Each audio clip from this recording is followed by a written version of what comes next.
সবাইকে স্বাগত জানাচ্ছি আমার দেশ টপ নিউজে। সঙ্গে আছি তাহমিনা তাসির। শুরুতেই জানিয়ে দিচ্ছি সংবাদ শিরোনাম। জাতীয় পার্টির কার্যালয়ে আবারও হামলা, আগুন। রাজধানীর বিভিন্ন স্থানে আওয়ামী লীগের ঝটিকা মিছিল, আটক 16। দেশের চাবি তুলে দিতে চাই সৎ চৌকিদারের হাতে, বললেন জামায়াতের আমির। অতীতের জন্য জনগণের কাছে ক্ষমা চান জামায়াতকে বিএনপি নেতা ফখরুল। আরও 30 বাংলাদেশিকে ফেরত পাঠালো যুক্তরাষ্ট্র। এবার বিস্তারিত। জাতীয় পার্টির কেন্দ্রীয় কার্যালয়ে আবারও হামলা, ভাঙচুর ও অগ্নিসংযোগ চালানো হয়েছে। শুক্রবার সন্ধ্যা 7টার কিছু পর রাজধানীর কাকরাইলে এ হামলা ও ভাঙচুর চালায় গণ অধিকার পরিষদের নেতাকর্মীরা। এ সময় তারা অফিসের ভেতরে আগুন ধরিয়ে দেন। গণ অধিকারের সভাপতি নুরুল হক নূরের উপর আইনশৃঙ্খলা রক্ষাকারী বাহিনীর হামলার ঘটনার দায় নিয়ে স্বরাষ্ট্র উপদেষ্টার পদত্যাগ সহ 3 দফা দাবিতে শাহবাগে জাতীয় জাদুঘরের সামনে সংহতি সমাবেশ করেন দলটির নেতাকর্মীরা। পরে তারা পল্টনে নিজেদের কেন্দ্রীয় কার্যালয়ের দিকে রওনা দেন। এরপরই জাতীয় পার্টির কার্যালয়ে হামলা ও অগ্নিসংযোগের ঘটনা ঘটে। বিক্ষুব্ধ নেতাকর্মীরা কার্যালয়ের ভেতরে ঢুকে ভাঙচুর চালানোর পাশাপাশি বিভিন্ন কক্ষে আগুন ধরিয়ে দেন। পরে সেখানে পুলিশ এলে পরিস্থিতি উত্তপ্ত হয়ে ওঠে। পরিস্থিতি নিয়ন্ত্রণে পুলিশ জলকামান থেকে পানি ও সাউন্ড গ্রেনেড নিক্ষেপ করেছে। এতে উত্তেজিত জনতা আরও বেপরোয়া হয়ে ওঠে। পুলিশ আস্তে আস্তে জাপার কার্যালয় থেকে বিক্ষুব্ধদের সরিয়ে সেখানে অবস্থান নেয়। এর আগে গত 31 আগস্ট বিক্ষুব্ধরা জাতীয় পার্টির কেন্দ্রীয় কার্যালয় সহ সারা দেশের বিভিন্ন কার্যালয়ে ভাঙচুর ও অগ্নিসংযোগের ঘটনা ঘটায়। রাজধানীর তেজগাঁও শিল্পাঞ্চল এলাকার 2টি জায়গায় ও ধানমন্ডিতে ঝটিকা মিছিল করেছে নিষিদ্ধ আওয়ামী লীগের নেতাকর্মীরা। শুক্রবার তারা এসব বিক্ষোভ মিছিল করে।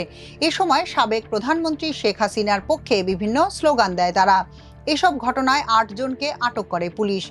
তেজগাঁও শিল্পাঞ্চল থানার ওসি মোহাম্মদ আসলাম হোসেন বলেন, জুমার নামাজ শেষ হওয়া মাত্রই বেলা 1:45টার দিকে কার্যক্রম নিষিদ্ধ আওয়ামী লীগের নেতাকর্মীরা তেজগাঁও শিল্পাঞ্চল এলাকার নাবিস্কো মোড়ে ঝটিকা মিছিল বের করে।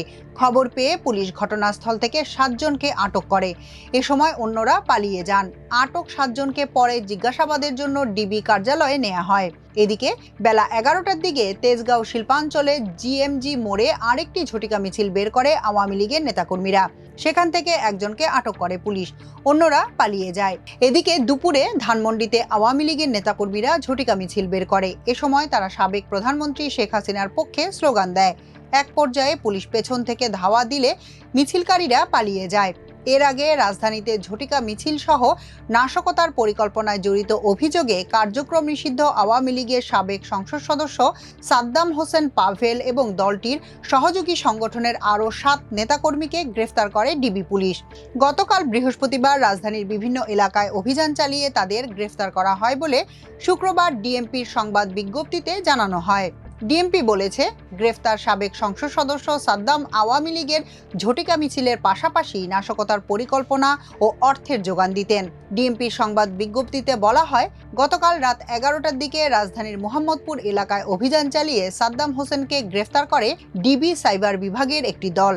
সংবাদ বিজ্ঞপ্তিতে আরও বলা হয়, গ্রেফতারকৃত সবার বিরুদ্ধে সুনির্দিষ্ট অভিযোগে বিভিন্ন থানায় মামলা রয়েছে। তারা সংঘবদ্ধ হয়ে আইনশৃঙ্খলা বিনষ্টের মাধ্যমে দেশকে অস্থিতিশীল করা সহ রাজধানীর বিভিন্ন স্থানে ঝটিকা মিছিল করার মাধ্যমে জনমনে আতঙ্ক সৃষ্টির অপচেষ্টায় লিপ্ত ছিল। দুর্নীতিমুক্ত, জনগণমুখী ও দায়িত্বশীল সমাজ গঠনের প্রতিশ্রুতি দিয়ে বাংলাদেশ জামায়াতে ইসলামীর আমির ডাক্তার শফিকুর রহমান বলেছেন, দেশের সম্পদ, নাগরিক অধিকার ও সুযোগ সুবিধা চুরি করা বা অন্যায়ভাবে ব্যবহার করতে দেয়া হবে না। দেশের চাবি জনগণের স্বার্থ রক্ষা করতে সৎ চৌকিদারের হাতে তুলে দেয়া হবে। শুক্রবার ঢাকা 10 আসনের কাফরুল দক্ষিণ থানার উদ্যোগে আয়োজিত ফ্রি মেডিকেল ক্যাম্পে প্রধান অতিথি হিসেবে উপস্থিত হয়ে ডাক্তার শফিকুর রহমান এসব কথা বলেন। তিনি বলেন, এই বাংলাদেশ কি আসলেই আমরা সবাই চাই? তাহলে একা বাংলাদেশ জামায়াতে ইসলামী পারবে না। প্রত্যেকটি ঘর থেকে, বাড়ি থেকে, সব পেশা ও শ্রেণী থেকে সবাইকে এগিয়ে আসতে হবে। এগিয়ে এসে বলতে হবে, আমাদের সম্পদ যারা লুট করেছে তাদের হাতে দেশের চাবি আমরা দিতে চাই না। আমাদের সম্পদের যারা চৌকিদার পাহারাদার হবে আমরা সেই চাবি তাদের হাতে তুলে দিতে চাই। আপনারা কি সাহস করে ঘোষণা দিতে পারবেন? ডাক্তার শফিকুর রহমান জনগণকে আশ্বাস দিয়ে বলেন, আমরা কথা দিচ্ছি আল্লাহ যতদিন হায়াত দেবেন এবং তৌফিক দেবেন আমরা ইনশাল্লাহ আমাদের আমানতের খেয়ানত করব না। আপনারা দোয়া করবেন এই ওয়াদা যেন পূরণ করার তৌফিক আল্লাহ আমাদের দান করেন। তিনি আরও বলেন, আমরা কাজ করি নাগরিকদের জন্য, সেই নাগরিক সমাজকে বাংলাদেশে ফেলে বিদেশে যাওয়া আমার পক্ষে সম্ভব হয়নি। আমার পূর্ণ আস্থা আমার আল্লাহর উপর আছে, দেশের চিকিৎসক সমাজের উপর আছে।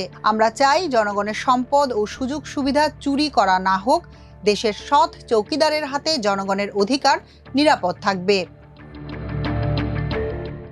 জামায়াত ইসলামীকে অতীতের ইতিহাসের জন্য দেশের জনগণের কাছে ক্ষমা চাইতে বলেছেন বিএনপি চেয়ারপারসনের উপদেষ্টা জয়নুল আবদিন ফারুক।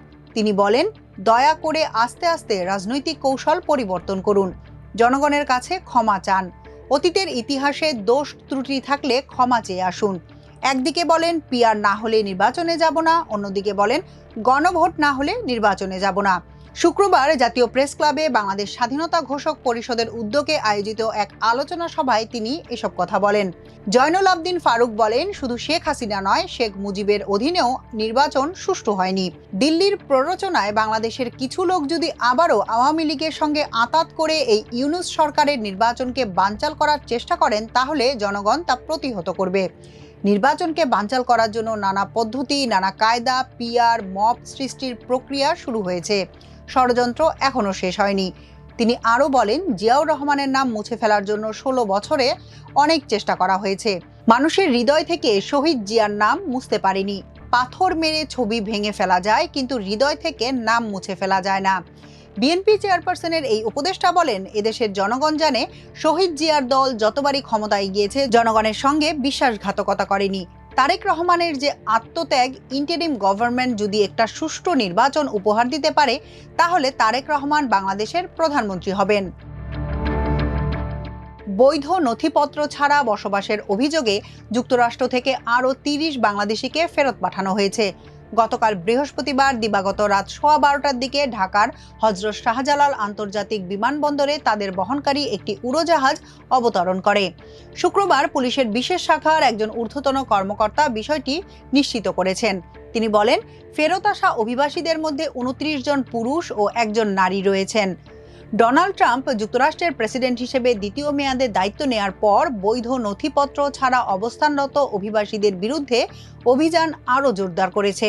এরই ধারাবাহিকতায় বাংলাদেশ সহ বিভিন্ন দেশের নাগরিকদের ফেরত পাঠানো হচ্ছে। এ নিয়ে এখন পর্যন্ত 187 জন বাংলাদেশিকে ফেরত পাঠানো হয়েছে। বাংলাদেশের পররাষ্ট্র মন্ত্রণালয়ের কর্মকর্তারা জানান, যুক্তরাষ্ট্রে আইনি লড়াই হেরে যাওয়া ব্যক্তিদেরই দেশে ফেরত পাঠানো হচ্ছে।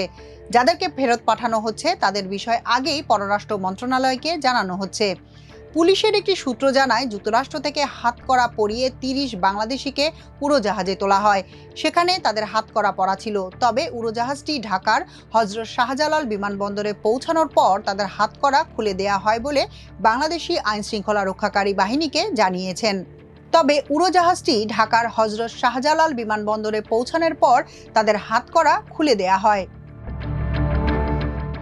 এখনকার মতো এ পর্যন্তই। সবাই ভালো থাকুন, সুস্থ থাকুন আমার দেশের সঙ্গে। চ্যানেলটি ভালো লাগলে সাবস্ক্রাইব করুন। আল্লাহ হাফেজ।